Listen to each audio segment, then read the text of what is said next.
네, 서정덕의 JD모건 보도본부 증권부 서정덕 기자와 함께합니다. 어서 오십시오. 예, 반갑습니다.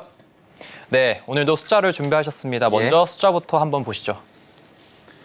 자, 숫자가 쭉 보이실 겁니다. 작은 숫자도 있고 뭐 큰 숫자가 있는데 딱 보이는 숫자 8,000을 오늘은 골라보도록 하겠습니다. 네, 오늘도 다양한 숫자 가운데 8,000을 골라주셨습니다. 어떤 의미일까요? 이유가 있겠죠. 예. 이달 들어서 이례적으로 신용거래 융자 잔고가 지금 증가하고 있습니다. 연중 최고치를 기록했는데요. 8천억 원이 넘게 증가한 것으로 나타나거든요. 당연히 시장에선 경고음이 나올 수밖에 없고요. 그래서 오늘은 8천억 원에 8천을 숫자로 정해봤습니다. 네, 방금 전에 좀 이례적이라고 말씀을 예. 하셨는데 이례적인 이유가 어떻게 됩니까? 일단은 신용거래 융자 잔고라는 거는 투자자가 주식 투자를 위해서 증권사로부터 자금을 빌려요. 그리고 예. 아직까지 갚지 않은 금액을 통상적으로 우리가 일컫고 있습니다. 코스피가 오늘 종가 기준으로 대비를 해보니까요. 8월 1일 대비해서 5.93% 내렸고 코스닥도 5.42% 내렸습니다. 특히 코스피는 이달 들어서 딱 오늘까지 3거래일만 상승을 하고 있는 상황입니다. 한마디로 지지부진하고 한 달에 5%씩 내리면 많이 내린 거거든요. 보통 비투는 근데 이런 상황이 아니에요. 시장이 오를 때 상승에 편승하기 위해서 늘어나는 경우가 많은데 이번에는 하락장임에도 불구하고 좀 이례적으로 비투가 늘어나다 보니까 굉장히 좀 특이하다, 이례적이다 이렇게 보고 있는 거죠. 네. 방금 전에 8천억 원이 늘어났다고 하셨는데 어떻게 늘어난 겁니까? 금투협에 따르면 지난 17일 기준 신용거래 융자 잔고가 20조 5,570억 원에 달하는 것으로 나타납니다. 말씀드린 대로 연중 최대치고요. 지난달 말 19조 7,380억 원이었던 것과 비교하면 이달 들어서만 무려 8,190억 원이 늘어난 겁니다. 올 초와 비교해도 무려 4조 원이 넘게 늘어난 수치인데요. 시장별로 보면 코스피, 코스닥, 양시장 모두 다 신용거래 융자 잔고가 늘어난 것을 확인을 할 수가 있습니다. 코스피는 10조 6,470억 원, 지난달 대비해서 5,880억 원이 늘어났고요. 코스닥 역시 지난달 대비 2,310억 원이나 증가한 것으로 현재 집계가 되고 있습니다. 네, 그렇다면 좀 늘어난 종목들이나 아니면 업종들이 있을 것 같은데 예. 2차 전지인가요?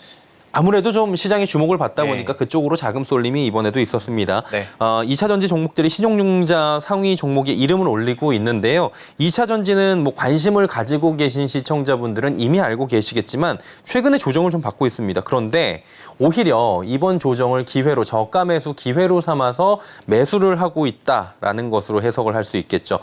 20일 한국거래소에 따르면 지난 18일 기준 전체 시장의 신용거래 융자 잔고 중에 가장 많은 비중을 차지하는 게 개인 순매수 1위 종목이기도 한 포스코홀딩스인데요. 7,470억 원의 신용 잔고를 기록하고 있고요.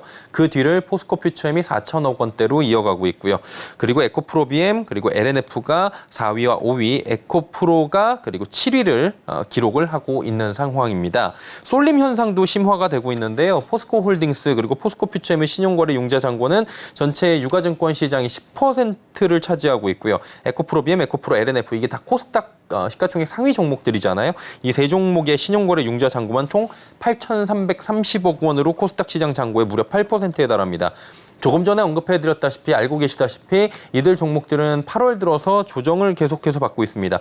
8월 1일부터 오늘 기준 주가 하락률을 검색을 해봤는데요. 계산을 해보니까 포스코홀딩스가 약 14% 빠졌고요.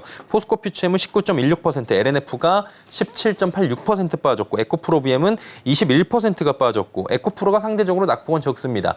2.56% 빠지는 등 모든 종목이 지금 하락세를 보이고 있습니다. 이 종목분들 아니라 뭐 2차 전지 섹터에 있는 대다수의 종목들이 8월 들어서 지속적인 조정이 오고 있고요. 좀 길어지고 있는 상황인데 투자자들은 향후에 다가올 기대와 전망과 실적 등에 기대어 지금이 저가 매수 기회다 이렇게 적극적으로 활용하고 있는 것으로 풀이가 되고 있는 거죠. 네, 미래에 대한 투자를 하는 것은 좋은 의미지만 그렇죠. 예. 이렇게 빚을 내서 투자하는 것은 위험 부담이 너무 큰 거 아닙니까? 앵커 말씀이 맞습니다. 예. 오롯이 내 돈으로 미래 가치에 투자하는 것이 아니라 빚을 내서 투자하는 것 자체가 위험성에 노출이 될 수 있다라는 건데요. 대출을 통해서 주식의 일부를 매수하게 되면 투자자가 가용할 수 있는 자금보다는 훨씬 커지겠죠. 더 많은 주식을 살 수 있게 됩니다. 이 경우에는 담보 가치를 유지를 해야 됩니다. 주가가 그래서 일정 수준 이하로 빠져버리게 된다면 리스크가 커질 수 있는데 조금 더 자세히 설명을 해드리자면 증권사에서 대출을 받습니다. 그렇다면 이 증권사는 담보 유지 비율을 이탈하는 즉 주식 가치가 만약에 떨어지게 된다면 추가 담보를 증권사에 내놔야 합니다.